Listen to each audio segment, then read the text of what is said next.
So about a year ago, I found myself in a really dark hole, to the point that I didn't honestly think I could find a way out of it. I'd just lost my job, I booked myself into a hotel, and I went on a 4-day bender.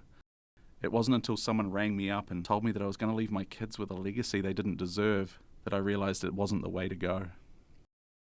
I was brought up in a very conservative religious family, in a small rural community on the west coast of the South Island.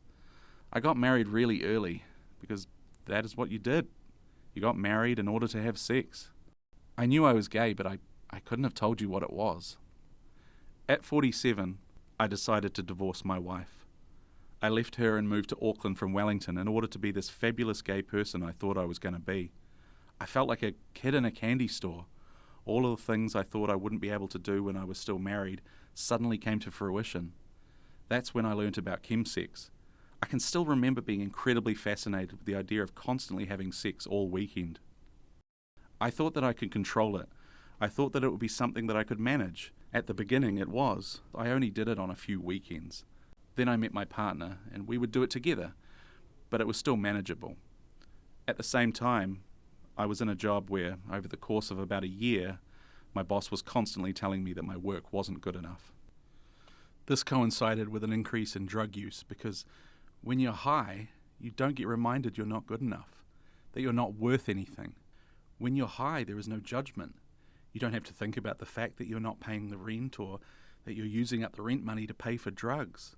So that just meant I kept using more and more because that was a way to hide. It was a way to not have to worry about things or think. My partner, who had been gay all his life, realized because I hadn't done anything, he would allow me to go off with other people and experiment, having this new gay life and whatnot. If he was high, he was okay with it. So instead of experimenting and doing things together, it got to the point where I would just go off with other people and leave him at home because he was happy, or so I thought, and I was doing whatever I wanted. We became each other's trigger and enabler. It would be nice to say that after the hotel experience I was off the drugs straight away, but it hasn't quite worked out like that. I used to go on 4 or 5 day benders. These days I might just use for a night from time to time, but never for long periods. I am beginning to see the person I become when I take meth. I know that I become awful to be around. It feels like another person comes out, someone who is unpleasant, mean and nasty. If I am honest, I become like a jealous ogre and I can't stop it. I realized recently that these days drugs equals sex, and I don't know what sober sex feels like anymore. I'm beginning to figure out how to deal with stuff and how to cope. I can see things clearer now. I know I'm not going back to where I was.